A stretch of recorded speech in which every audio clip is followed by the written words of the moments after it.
And at this point, it's just a room full of monkeys in tuxes. And really, how do you manage a room full? Oh. Sorry, we're back. Hi. Hi. How you doing? Hi. Hi. Welcome back. I'm Christopher Harrison. That's Susan Ibach. I'll tell you the story later. Right. And this is building websites with Python and Django. And I do need to throw out one little thing here that a couple of people pointed out, and we have since fired our editors. So actually, I guess that means we're going to have to leave because we're our editors. One of the things about doing code in PowerPoint is that PowerPoint, of course, doesn't give you things like, syntax checking. And so you're just typing away off the top of your head, and you're going, oh yeah, this looks right, this looks right, this looks right. And then you send your slides over to your esteemed colleague, and your esteemed colleague looks through and goes, hey, this looks right, this looks right, this looks right. Yeah. And then all of a sudden you go to do the presentation, and everybody in the chat window says, hey guys, you flip-flopped your $ and your caret. Well done, sir. All right, team effort. Yeah. All right. Yep. So it was good working with you, and I want to thank you. No. So yeah. So good catch is what I want to say. Good catch. Gold thank star. Yes. You start to anchor to the beginning with a caret, and then you end with the $. And I'm now even second guessing myself one more time. Yeah. It was caret to start, caret, $to end. So good catch Yeah. by those of you in the chat window who were just saying, hey, didn't you get that backwards? So it said gold star, Yes. 1,000 points for you. Yes, 1,000 points. Wow. That's pretty generous. Yeah. Okay. In any event, we left off at the last module taking a look at our URL, setting all of that up, and then taking a look at how we can execute code. But all we did was we just returned back HTML, like just string literal. And doing string concatenation of HTML, I don't think that's scalable. I keep promising that Django is going to be good for lazy coders. Oh, yeah, that's as a lazy coder, I do not want to be manually writing up. Plus, I mean, we've got all this data from a database we want to display. Yeah, exactly. So yeah, this is obviously. I don't want to have to start looping through all that. Yeah. So there's got to be a better way. Christopher, is there a better way? As a matter of fact, there is a better way, and that is by utilizing our templates. And so that's what we're going to take a look at. So we'll take a look at the templating system that Django provides. We'll see how we can ensure consistency by using layouts, and then we're going to close everything off by taking a look at forms. Now, when we get into templates here, one of the things that you're going to notice is that the templates that Django uses are very similar to Jinja templates. Which to a certain extent are kind of similar to how Angular is going to do things and so forth. And there's sort of kind of, nothing new under the sun. And so you're going to notice a lot of very common concepts and a lot of very common syntax between a lot of different environments. Django does have its own templating system, but it is very similar to Django, so that if you, and in fact, to the point, if you took our Flask course, which uses Jinja, you'll actually notice I just reused, repurposed, recycled a lot of the slides, thank you, that I used with our Flask MVA as well, because again, they really are just that similar, which fortunately, I think kind of makes life a lot easier. So the question then is, how do we actually send back complex HTML? And the way that we're going to do that is by utilizing templates, and a template is a collection of placeholders for dynamic content. So our Django templates, it's going to look maybe a little bit like this. So we've got artist details, I've got my artist, I've got my year formed, and then we're just going to display out The Cure in 1978. So there is our very basic template. So I provide this, and then I say, hey, I want to display the artist name here, and I want to display the year that they were formed here. That's what the template is all about. Now, at its most basic, the template is really just basically HTML. They're going to typically exist inside of a folder named templates. I like it when they do that. It's like they put the views under views, the models and models.py, settings are in settings, and now we put the templates in templates. In templates, it's wow. I appreciate it when they do things like that. So there you have it. Again, you are going to notice that if you are trying to execute some bit of code, that it's going to have a similar syntax to Python, but it's not Python. So it's not actually running Python. Now, I've got a very basic little example here. But before I spend too much time on this, I'm going to answer the question that Susan is probably typing away at right now, or maybe she's not. But the question that typically comes up at this point, and came up an awful lot this morning, is, can I use Bootstrap? Now, first of all, seeing all the excitement around Bootstrap, warms my heart. But the answer is 100% absolutely. Was that the question you were answering? No, it was actually the question I was answering is the number 2 most popular question in here, which is, will all this be recorded so that I can go back and review everything? And the answer is yes, everything we're doing here live is also recorded, and it's usually available at the Microsoft, about 2-ish weeks? 2 weeks. Yeah, I was going to say about 2 weeks after the live event, typically you'll be able to access things live. And so that just comes up a lot. So that was the question I was answering now. But Christopher, now that you bring it up, hey, is Bootstrap supported inside Django? Yes, as a matter of fact, you can use Bootstrap with Django, because again, Bootstrap is a client-side technology, and what you're going to wind up emitting when you're using these templates is HTML. And so, in my case, I sort of have like the simplest of examples for a template, but you could absolutely use Bootstrap, and in fact, we'll see that in the next module. Now, if you take a look here at our little template example, the purple is the important part here. That all of the rest of this is just basic HTML 101. Is nothing fancy at all about that. The important part is these little placeholders right here, and it's that angle right there. And what that angle basically means is it basically means print, if you will, which used to, of course, be shortcutted as a question mark. So it means print. So what we're going to have is we're going to have a variable called name. And we're just simply going to say, hey, whatever's inside of name, print that out. And we're going to have a variable called year formed. And we're just simply going to say, print that out. That's what those 2 curly braces mean. So curly brace, there we go. Curly brace. Those are some rather disturbing looking curly braces, but I'll take your word on them. They are, but they'll work. So curly brace, what that simply means is it's going to say whatever variable is inside of there, put that right there. So it acts as a placeholder for that variable. Now, the next question then becomes, well, how do we actually get a variable into there? Because if I go back and I look at this template, which I absolutely could have just copied and pasted straight from Visual Studio, or I could actually escape out of the slide and paste this into my copy of Visual Studio and make this work, you might be looking at that and you might be wondering, well, how in the world is name declared and how in the world is year form declared? And the answer is, well, it's actually not declared in the template. That in the view, I'm going to say, hey, hand this template a name, hand this template year formed, and then the template is going to call it. So if I say curly name, if I say curly year formed, inside my view, I do need to pass in those values. So that's how it's going to get into there. So you'll notice nowhere in here am I declaring name. You'll notice nowhere in here am I declaring year formed. That is going to be passed in, and if it's not there, then obviously we're going to have. So we're simply creating placeholders for the values we want to display on the form. Yep. And then but we have to make sure that when the view calls that template, it provides values to put into those placeholders. Oh, I didn't give Christopher quite enough time to finish his drink of water. Sorry, you expected me to talk longer. My apologies. Exactly. I do drink a lot of water. Although that's actually still my first bottle. In any event, so Susan also brought up the point a little while ago about what about, kind of looping through data. So, I might execute a query that's going to give us back 20 results.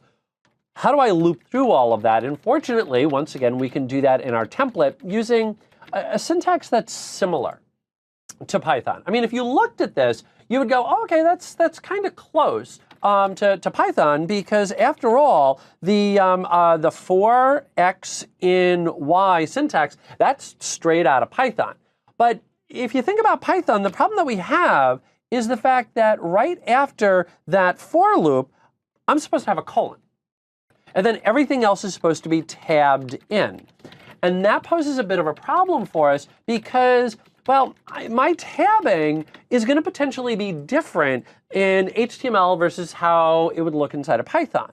So I can't really count on tabbing here. So how are we going to indicate that we're at the end of our for loop? And that's where end for comes into play. And so you'll also notice that there's like end if and everything else. And that's one of the things that I really do love about this is if you know Python, you can look at this, and even if you don't necessarily know what's going on here, you can kind of look at it and kind of figure it out, because you kind of look at it and you go, all right, for album and albums. Well, I know what that means. I know it means we're going to do a loop, and I know, and for, okay, well, I know that that means that's probably going to be the end. So it's relatively intuitive, I think, when you stop to look at it.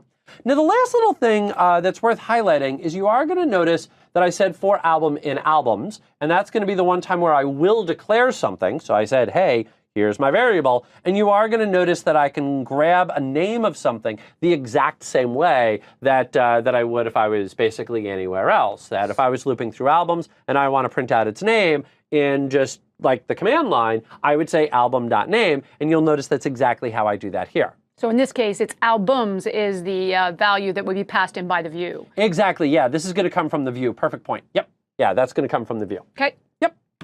All right. So when it comes to using a template, the basic way that we're going to wind up doing that is by utilizing this little render to response. And as it turns out, there's actually two ways that you could send a template down. You could either use render to response or you could use render. And it really is up to you as to which it is that you want to use, because either will work. They both basically do the exact same thing. The main difference between the two, as we're going to see, is that render wants the request object, and you remember that request object, that's all the data from the user. Render to response doesn't need the request object. So it really is a matter of personal preference. And if you don't mind the real quick tangent, and I know this is going to be a repeat potentially for some people because I talk an awful lot about semicolons, but it's sort of like the semicolon at the end. You can have the semicolon. I like them. You don't have to have the semicolon. Susan doesn't like them. Nope. And it really is up to you. So there really isn't a difference between render and render to response. To me, I think it kind of looks a little bit cleaner, but you know, whichever. All right. Now, when you're using render to response, the first parameter is going to be the name of the template. And the second parameter is going to be all of those variables. So let's kind of back the slides up here real quickly. And Susan pointed out rightly that albums needs to be passed in, not declared inside of here. And then we also mentioned previously that like name and year formed would also need to be passed in. And the question is, how are they going to be passed in? And the way that they're going to be passed in is by utilizing this syntax right here that we're actually going to pass in a collection. So just create the object right here. So our variable name, or JSON really, variable name, and then whatever we want the value to be. So if I was going to use albums, then I would need to say albums, colon, and then whatever album it is that I might want. And then I could go ahead and build it out from there. So let's actually see this in action, shall we? Yeah, because it's always different to actually see it. Absolutely. So what I'm going to do is I'm going to come back to my Solution Explorer there, and let me go into my templates. There we go. And so you'll notice that we've got a subfolder called templates, and then we do have a subfolder called app. Technically, we don't really have to put it all in there, but let's kind of just keep with everything else. And so I'm going to right-click right here, and you'll notice that I'm just going to create an HTML page. So there's nothing fancy here. It's just HTML. So I'm just going to create a brand new HTML page. I'm going to title this as artists. And then now I'm going to go ahead and print out all of my artists. So let's just go ahead and say H2, artists. Let's maybe add in a title, artists. So this is sort of HTML 101 here. Let's go ahead and say UL for unordered list. Let's go ahead and now start using that templated syntax. Because everything so far has just been straight HTML. Exactly, and that's sort of the big point here. And so now let's go ahead and say for artist in artists. I spelled that right, good. And then let's go ahead and say LI. And then let's go ahead and end our for down at the very bottom there. I always like to kind of do that right away just because I have a propensity to forget those types of things. I also have a propensity to say the word propensity. I was about to ask if you had a propensity to say the word propensity. As a matter of fact, I do. OK, so now what I'm going to do inside of my line item here is I'm just going to display out the artist. And remember, the double curly is going to be our placeholder there. And so now I'm going to say artist.name, and now there is my placeholder. So all I need to do inside my view is just go get my artists. So let's go into our views py file, and let's add in two little options up at the very top. So I do need that render to response if I want to use it. So I'm going to grab that. And I also am going to need my models. So from app models, let's just import in all my models. Beautiful. And so now I'm just going to comment out that line, so that way it's still there if you decide that you want to use it. I'm going to say artists equals artist.objects.all. That was what Susan showed us earlier. That populates the artist object with all of the artists from the database. Yep. And then I'm going to say return render to response. It's now going to ask me, okay, well, what's the name of the HTML file? And that's going to be app/artists.html. Right. There we go. So that's the web page where I'm going to display my results. Exactly. And now I also need to go ahead and set up my artists variable that we used inside of there. So we'll say artist : and then artists. And that's it. So now if I just save everything, Control-Shift-S, by the way, if you're so interested. And now let's go ahead and come on over to artists, hit refresh, and now you're going to notice that I've got all of my artists listed there.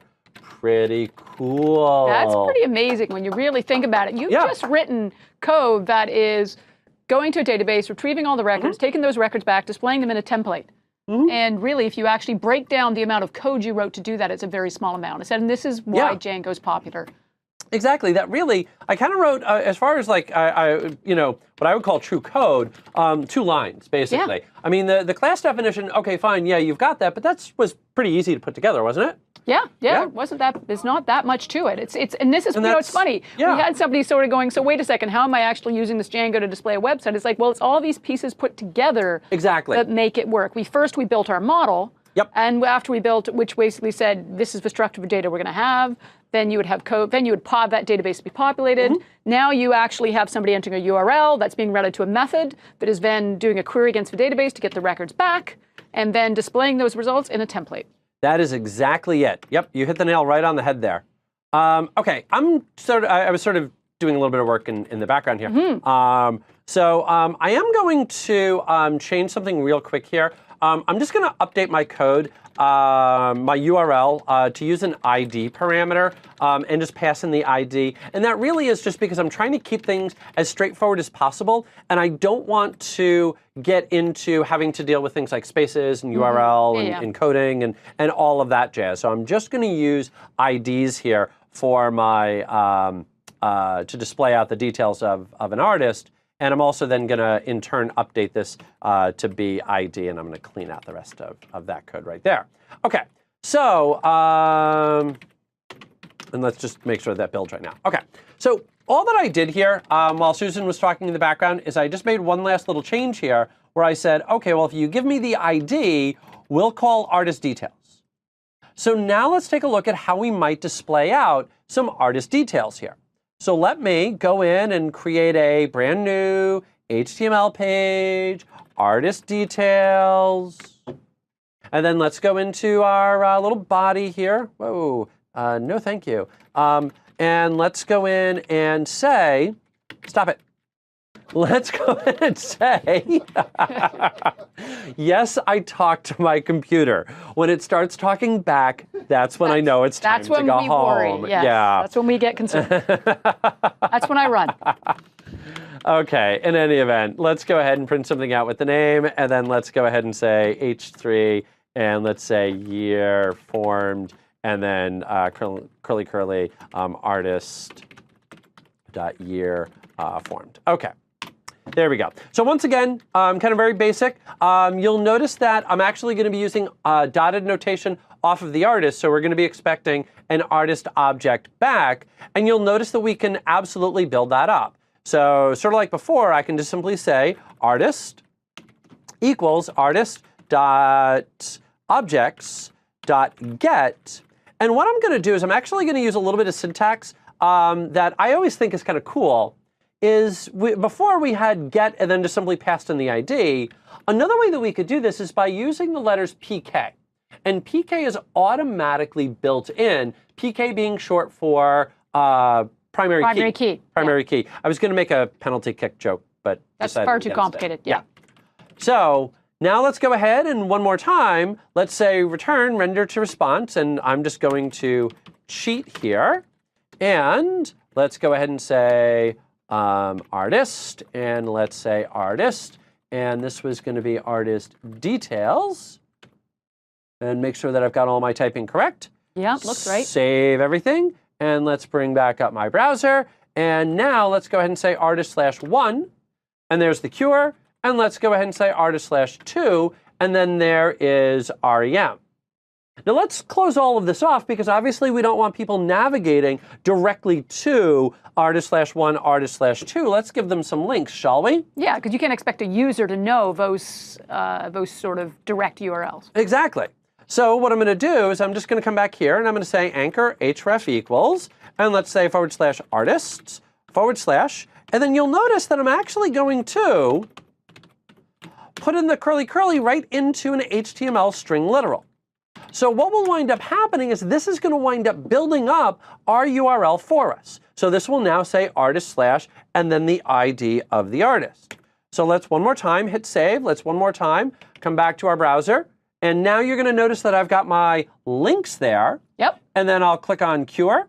There's the cure. And I'll click on REM. And then there is REM. Pretty slick. That's a much more typical way that a website navigation is going to work. Exactly. Exactly.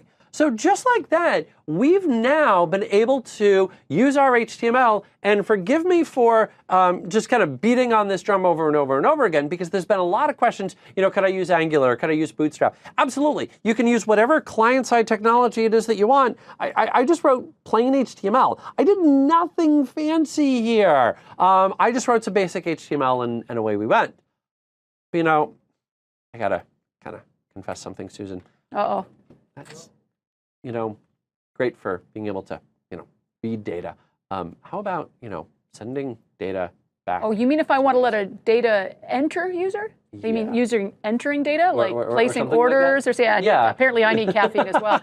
So no, exactly. That's still we still only got a one-way conversation with our user. Exactly. We need to have that two-way conversation so they can give us information, tell us about new albums recorded by their favorite bands. And that's exactly it. And that's where forms come into play. Now, you could, if you wanted to, create your own custom forms. I mean, you could just go in and start saying input type equals text, input type equals email, and all that good stuff. You could absolutely go in and do that.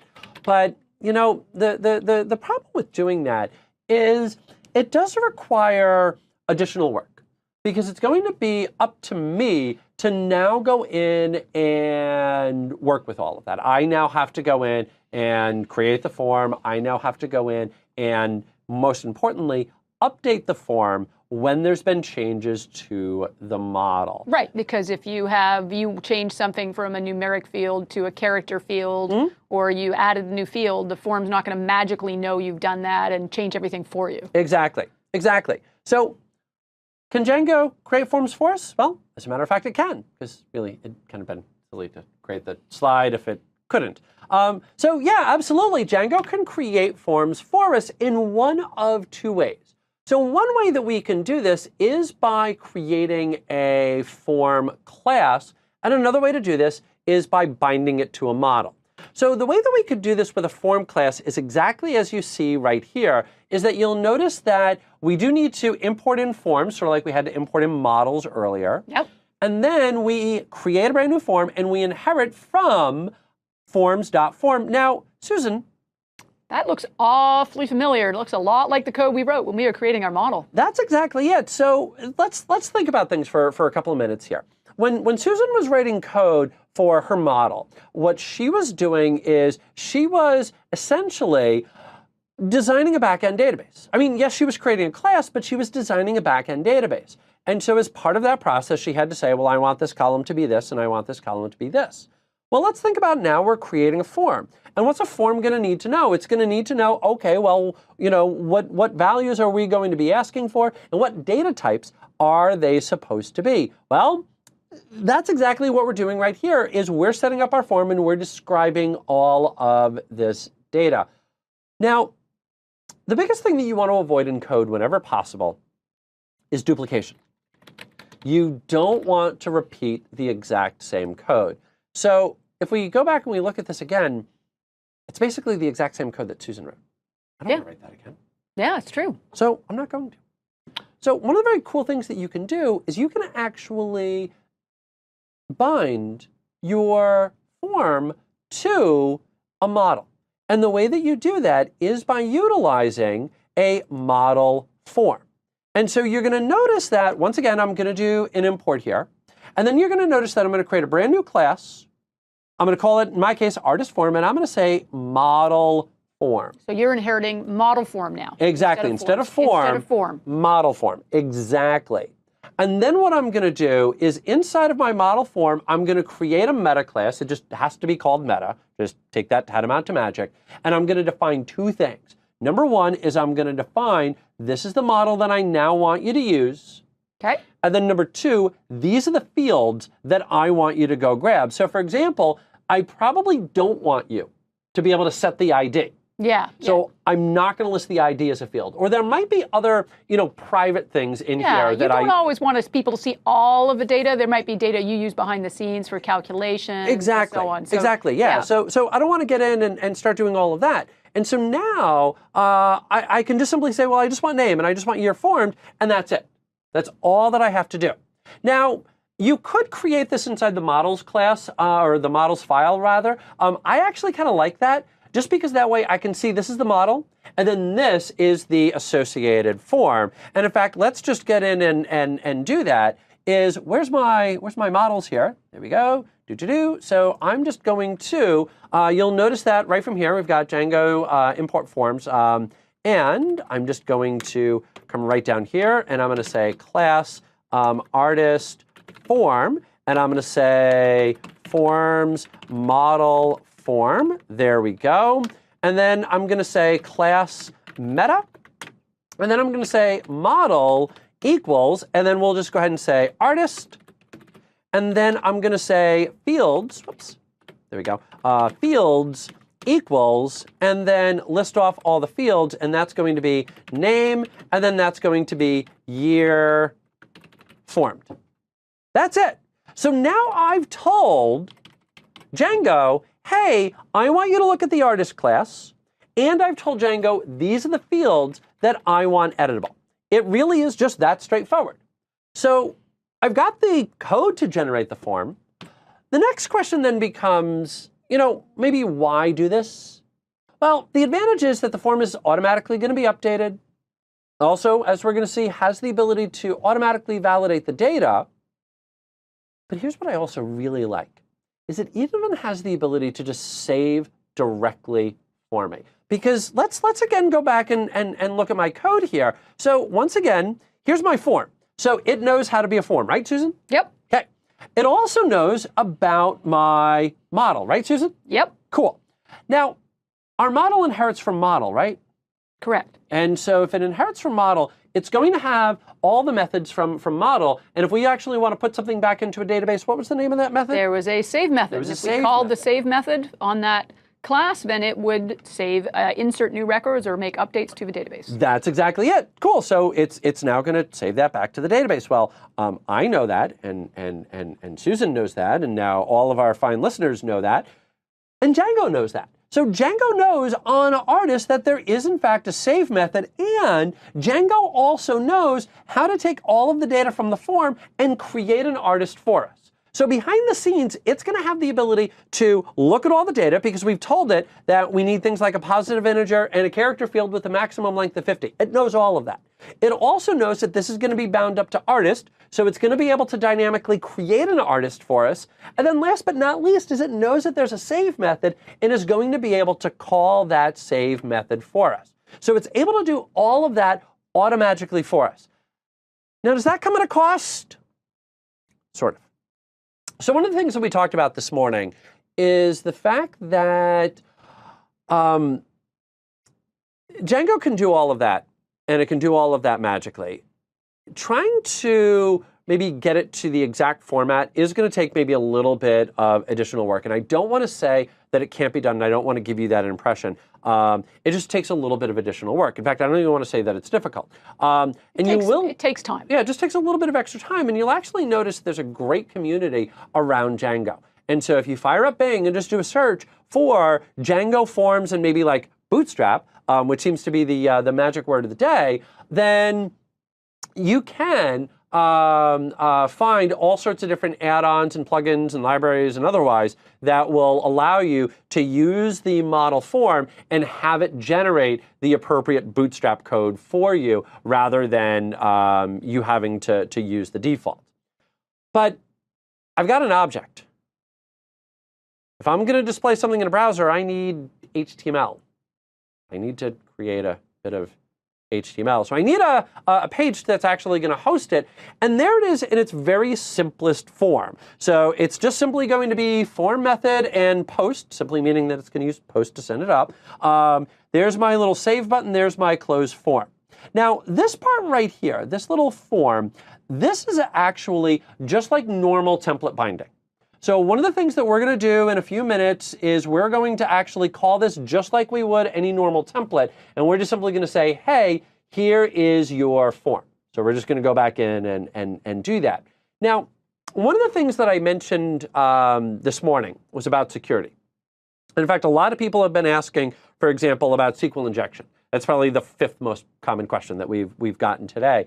And the thing about Django is that it will automatically take care of SQL injection for you. It will automatically clean all of that up for you, so you don't have to worry about SQL injection. Well, one of the other challenges that you can run into is somebody spoofing your form. So I want to send down an HTML form. I want you on my site. When you submit it, I want you using the form that I gave you. Somebody can spoof that. And so that is where that little CSRF token comes into play, is that it's going to send down a little hashed value and then expect that value back. And if it doesn't get that value back, or if it's been tampered with, it's going to go, aha, wait a minute, you did not come from my site. You're using a different form. I don't want you sending me data. I want you using my form to send me data. What I love about Django, because basically every web technology gives you the ability to do something like this, Django forces you into this, that if you use a form and you don't give it this token, it's going to fail on you. And I really like that, just because it's going to enforce that security. Because on top of that, it's also something that's pretty easy to forget. And I'm actually going to cheat here. I've got the code right there. There's no sense in retyping it in. So let's go in and create a brand new HTML page. And I'm actually just going to call this create. And I'm just going to put that form, boom, right in there. Now, you know, Susan. Yes, Christopher. I want you to take a look at my HTML there. Is there anything on there that says anything at all about artist? There is absolutely nothing in there that indicates in any way, shape, or form what data I'm going to see. So could I use that exact same form, do you think, maybe with album? I don't see anything that would be different. If I was recreating, I think it'd look exactly the same code. There you go. And that's one very cool thing, is that the code to create the form is not here. The code to create the form is back here. Let me highlight it. Right there. That's the code to actually create the form. So I could keep reusing this as needed. So as long as all I need in this simple little example is a save button, I'm good. Nothing else that I have to do. And that's one of the things that I really love about this, because you know, if you're having to constantly go back and create forms and edit forms and so forth, that does become you know, a little bit tedious. Now, the last little thing that is worth mentioning here is that is the simplest way to do it. And by default, what Django will do is it will create the form as a table. If you wanted to use p elements instead, paragraph elements, or maybe you wanted to use an unordered list instead, then you could actually go in and do that by just going in and saying .as and then P for a paragraph, or as UL for an unordered list. And I think the paragraph displays a little bit better. Yeah, that's again a bit of a personal preference, the style you want. Exactly. And the last thing that I would mention is it's even possible to grab the actual fields and completely customize that HTML. So if you did want to do Bootstrap with this, you absolutely can. And still, by the way, make it dynamic. So I could actually loop through all the fields inside the form, and then I could go ahead and grab the label. I could grab the actual form field. I could grab whatever the error placeholder is going to be, and I could choose where I want that to appear on the page. If I want to add in my own custom classes, say for Bootstrap, then I absolutely can do that. Okay, now how do we actually use it? Well, the way that we're going to use it is you'll notice that we've got that same definition that we had before. So there is our, there is our define create and then the request. So the exact same. And now what we're going to do is we're going to look to see if we're getting a get or a post. So on get, all that we want to do is just show you the form. And you'll notice that the way that we're going to show you the form is we're going to treat that form like an object and pass it into the template. So we're using skills that we already have. Susan and I were actually here the other day. We were putting together an intro Python course. We actually had a physical toolbox here. So if I had a toolbox here, I would be reaching into the toolbox and I would be pulling out the two tools that we already have. Number one is the ability to create a template. Number two is the ability to put an object into that template. That's exactly what we're doing here. We're doing that exact same thing. Is number one, I'm going to create an object, artist form. Yep. Number two is I'm going to pass that into the template. So there's nothing that's different here. Yeah, I know my slide has render as opposed to render to response, but that's it. So it's nothing that we haven't already learned. Now, as far as actually getting the data back. And we just had a question in the Q&A window about that is, hey, when the data comes back, what happens to the data? Funny question. Now, again, I could, if I wanted to, start looking through all of the fields inside of the post statement. I could, but really, I've got better things to do with my time. So let's kind of, again, refresh here. Is I created an object or a class, and I told that class, this is how I want you to create the form, and I bound it. I bound that to artist. So it knows all about artist, and it knows how to create an artist. On top of that, it also knows how to look at data that's been sent up to the user as part of that form and create the artist object based on that data. So I don't have to read through the form. I don't have to read the user data. All that I have to do is simply go grab it. So you're going to notice this time I'm going to create a brand new instance of artist form, but this time I'm going to say, hey, take all of the user data, this is what the user sent up to us, and use that to create a brand new instance of that artist form. And so that's going to have, in our case, name and year formed. And then I'm going to call save. And what's cool about save is that it will automatically check the data for us, make sure that it's valid, and if it's not, would actually throw an error, and then it will go ahead and save that back to the database. So there's nothing else that I need to do. So I don't actually need to go to the artist and read values or anything like that. I can do that directly off of the form object. Oh. That was a nice little line there. Yeah, there we go. All righty. Just had an urge to draw. Apparently. Yeah. OK. Now, once again, I'm just going to make my life a little bit easier, just save a little bit of typing here.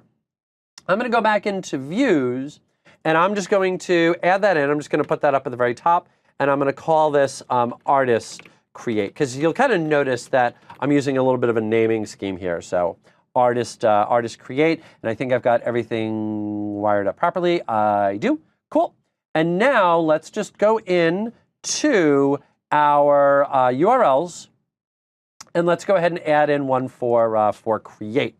So I'm just going to put that right up here. So I'm going to say URL and my raw, and let's go ahead and say artists create and my dollar, and let's go ahead and say app views artist create, and let's say name equals artist create. Beautiful.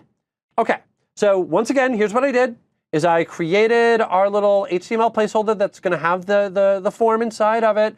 I went ahead and I created there's my models pie. I created the form, bound that up to the model, and then I went ahead and created the view that's now going to be able to store all of that. So let's go ahead and one more time hit save. Let's come back over here, and now let's go to /create. Hit enter. So it'll ask me for the name of the band, and let's go ahead and say U2, and then the year that they were formed, and I have no idea. 76. Okay. We'll say 76. And then let's go ahead and hit save. Oh, I need response redirect. Dang it. Forgot to import it? Yeah. Can't call something from a library you haven't imported. Nope. Response redirect. Beautiful. Okay. Let me actually go back to artist. I just want to show that it did in fact create it. You'll notice that U2 is in fact now there. So now let's go back into create and let's go ahead and make Susan happy. There we go. There we go. Get some good Canadian music in there. Thank you. And then, sorry. And then I'm going to go ahead and hit save. And now you'll notice that that we had great big C. How about that? U2 was, according to Wikipedia, 1976. How about this guy? Wow, well done. This guy, thank you. That's 500 points for you. Yes. All right. And a gold star. And a gold star, beautiful. All right, so in any event, so what we saw there is how Django can build that form for us. And I'm just gonna wrap all of this up just by going back to what we said this morning. You know, a lot of people are asking, you know, why do you use Django? What does Django bring to the table? That's what Django brings to the table, is that real quick, easy ability to just, boom, here's my object, boom, create the form for me, and away you go, and there's nothing else that, that you have to do. So, beautiful. All right, 1976, I'm very proud of myself. With that, I'm going to go bask in the glow of knowing that little bit of trivia off the top of my head, or guessing at it. We'll go ahead and take a break, and then we're going to come back and close off with 3 last things. We're going to take a look at how we can do consistent layouts using our templates. We're going to take a look at the basics of Bootstrap in 5 minutes or less, and then we'll finish it all off deploying this out to Azure. But until then, we'll see you guys in 10.